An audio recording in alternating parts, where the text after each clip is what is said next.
Thomas and Friends Up and Away is really good fun. When I sat down to watch this, I actually did think this was a feature film. It's not. It's actually a collection of 3 stories. I don't usually review the Thomas DVD collections. Usually I will just review standalone films, but this was quite fun, so I might do more of these, and if you can recommend any, please feel free to do so. This was released in 2012, is directed by Greg Tiernan, and it's written by various people. The information will be in the description, and we have a voice cast including Michael Brandon, Ben Forster, Martin T. Sherman, various others. The voice cast for some of the characters is different whether you watch the UK or the US version, and again, all of the information will be in the description. And I will talk about each of the 3 segments and share some spoiler-free thoughts.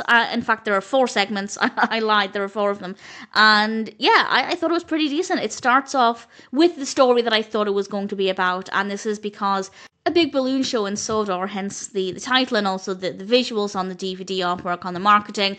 And Thomas and Percy have to deliver some big balloons, but with some obstacles. Really fun concept, really enjoyed it. I think the animation for this is an absolute joy. I thought it worked really well. And honestly, had they wanted to make it a feature film, they absolutely could have done. I think there was enough substance there, but with it being condensed down to an episode, it still flowed well, and I don't have any issues. I think as well it could help a lot of young viewers not be afraid of balloons. Many young children are scared of balloons.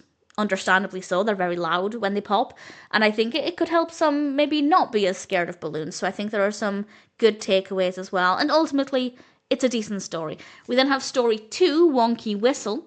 Thomas needed his whistle fixed, but instead he wanted to rush off and tell people about the country show instead, and his wonky whistle caused some disturbances. People didn't really want to listen because the noise was horrible, and there were some good messages there about slowing down and sorting things out before you rush off to do things that you want to do, and I do think that this is a fantastic message for young children.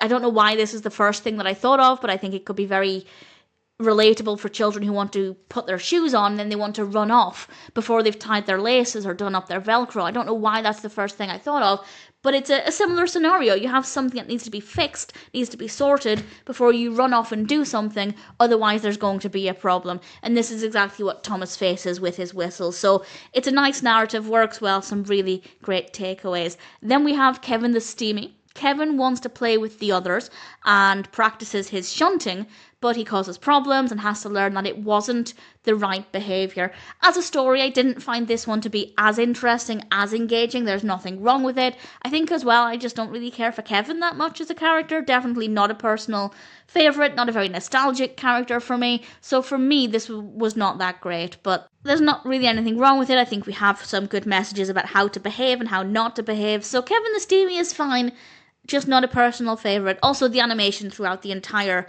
film or the entire collection is very good as well. And then we have Emily and Dash. Emily wants to Twitter and tweet like Dash, but is struggling to.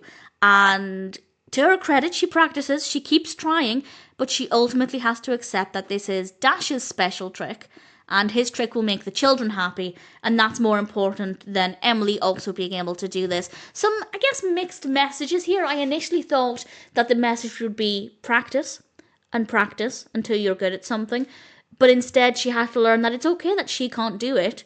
Dash can and he can, and that's fantastic. The children don't need her to do it. This is Dash's special trick. So I guess, I don't know if I'd love the message, because it's kind of saying, well, if somebody else can do something, you're not allowed to practice and try to do it. Trying to find a real world scenario that could be the same. If one child can do a handstand, does that mean another child can't practice doing a handstand?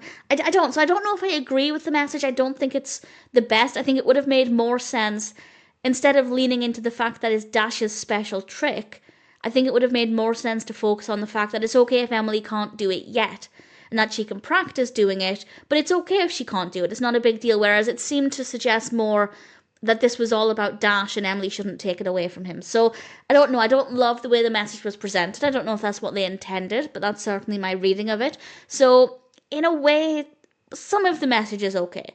As a story, it flowed well, it worked well, the characters are good. I don't know if I love the message.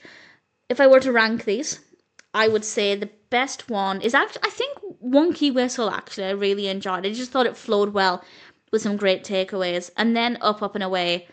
Then I guess Emily and Dash, and then Kevin the Steamie, I think. Ultimately, Up and Away was good fun. As I said, I don't usually review collections of Thomas episodes, but this was fun. Maybe I'll do more. Recommend any if there are any you enjoy. And certainly I'd say Up and Away is worth watching if you're a Thomas fan.